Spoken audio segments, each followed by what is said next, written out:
Assalamualaikum warahmatullahi wabarakatuh. Bismillah, alhamdulillah, Allahumma sholli wa sallim ala sayyidina Muhammad wa ala ali sayyidina Muhammad, amma ba'du. Jumpa lagi kita kita lanjutkan belajar akidah akhlak yang sangat menarik untuk kita bahas bersama. Oke, ayo bertobat adalah tema kita kali ini.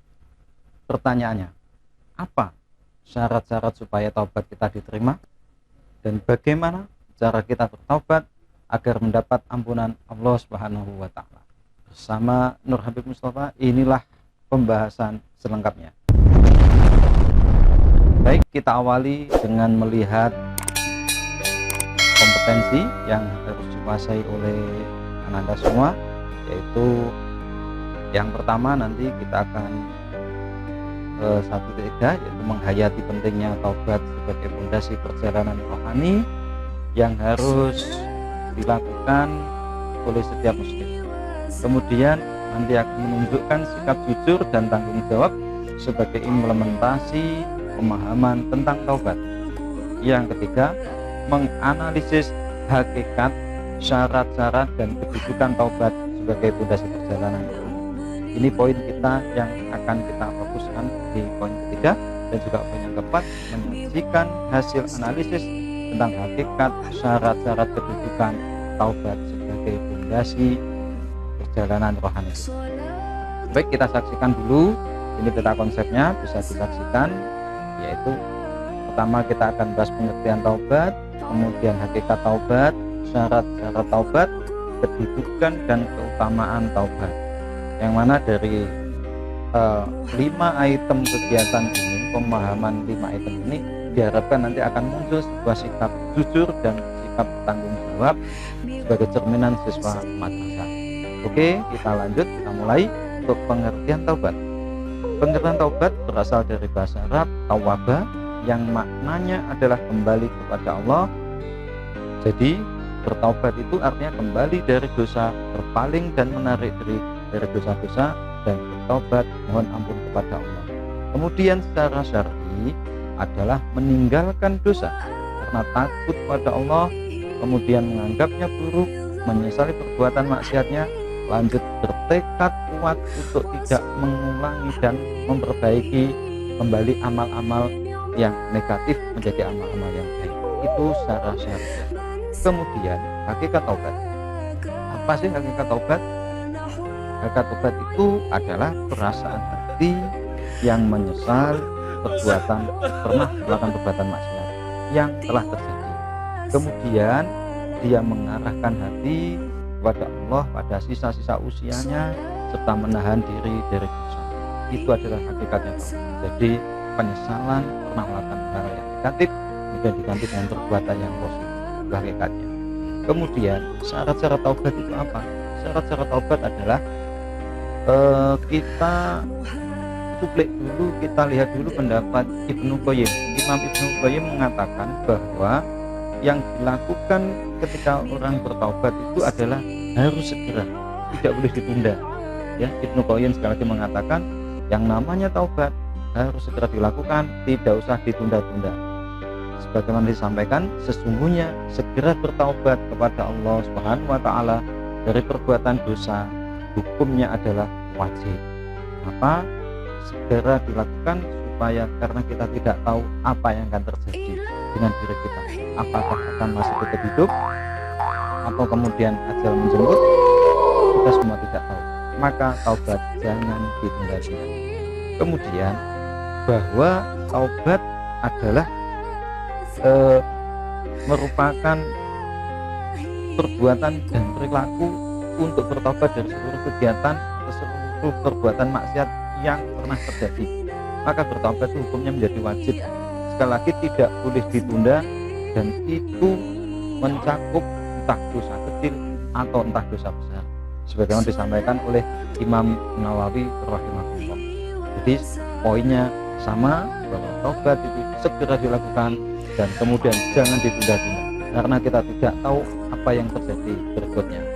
Kita lanjut. Kemudian syarat-syarat taubat yang pertama Islam, ya, orang Islam. Kemudian yang kedua adalah menyesali, ya, karena itu yang paling penting. Setelah kita melakukan salah harus disesali. Kemudian yang berikutnya, yang C, kita mengakui kesalahan, menyadari kesalahannya. Itu yang ketiga. Yang D, kita harus ikhlas. Melakukan taubat harus dilakukan dengan ikhlas, tidak atas kepentingan apapun dan tidak ada tendensi apapun. Itu adalah syarat taubat. Selanjutnya syarat taubat yang poin E, yaitu memohon ampun kepada Allah, kemudian dengan cara memperbanyak istighfar. Yang poin F, nanti kita berjanji tidak akan mengulangi apa yang sudah pernah dilakukan. Berikutnya nanti yang G adalah menutupi kesalahan atau mengganti kesalahan-kesalahan yang lalu dari sifat-sifat tercela diganti dengan sifat-sifat yang terpuji. Itu yang harus dilakukan. Kemudian poin H adalah masa taubat sebelum ajal di tenggorokan kita. Insya Allah masih diterima. Tapi kalau sudah nazak, sudah sakaratul maut bertaubat, ya berat itu nanti kalau seperti itu. Kemudian syarat yang nomor I atau huruf I adalah memperbanyak istighfar, sebagaimana Rasulullah beristighfar setiap hari.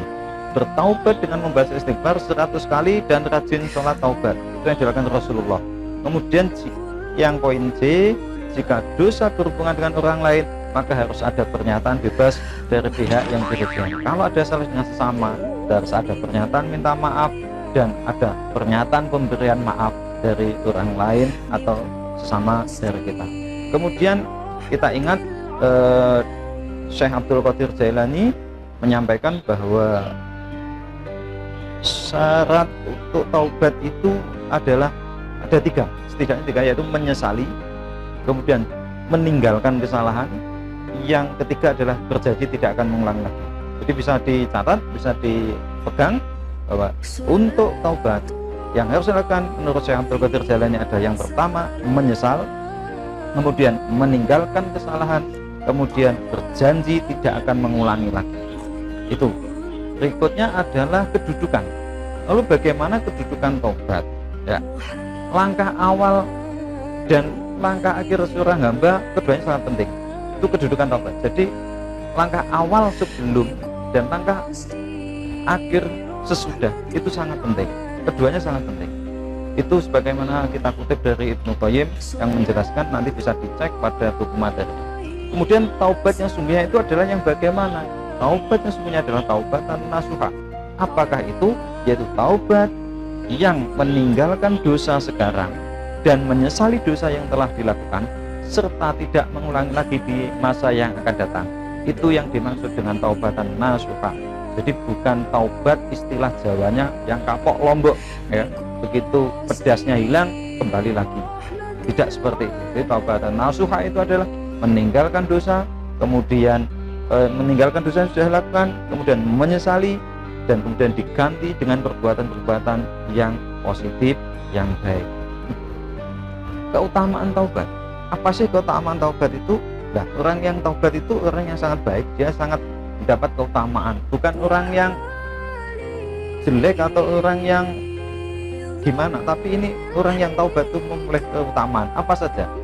Sebab orang yang taubat nanti akan meraih kecintaan Allah. Kalau kita mau bertaubat, insya Allah Allah akan mencintai kita. Kemudian dari taubat kita, yang poin berikutnya adalah sebab akan meraih keberuntungan. Jadi kita akan mendapat keberuntungan dari Allah karena kita mau bertaubat. Yang berikut sebab diterimanya amal dan turunnya ampunan atas segala kesalahan. Itu adalah keutamaan orang taubat. Ya, itu. Berikutnya adalah apa saja keutamaan yang berikut kita ikuti adalah segera kita bertaubat, terlebih pada situasi pandemi saat ini. Mari semakin mendekat pada Allah. Situasi pandemi yang luar biasa ini, tentu kita jangan sampai berputus asa. Kita harus selalu berdoa pada Allah, istighfar pada Allah, mohon ampun pada Allah. Semoga segera diberikan ketuntasan menghadapi semua ini. Semua tidak lepas dari kodrat Allah. Karena itu kita harus selalu berdoa semakin mendekatkan kita kepada Allah. Berikutnya adalah ikhtiar lahir dan batin serta tawakal kepada Allah. Itu yang harus kita lakukan ketika situasi kita bertobat. Jadi taubatlah harus seperti itu. Akhirnya naik sampan dengan kasih. Cukup sekian dan terima kasih. Wallahul muwaffiq ila aqwamit thoriq. Wassalamualaikum warahmatullahi wabarakatuh.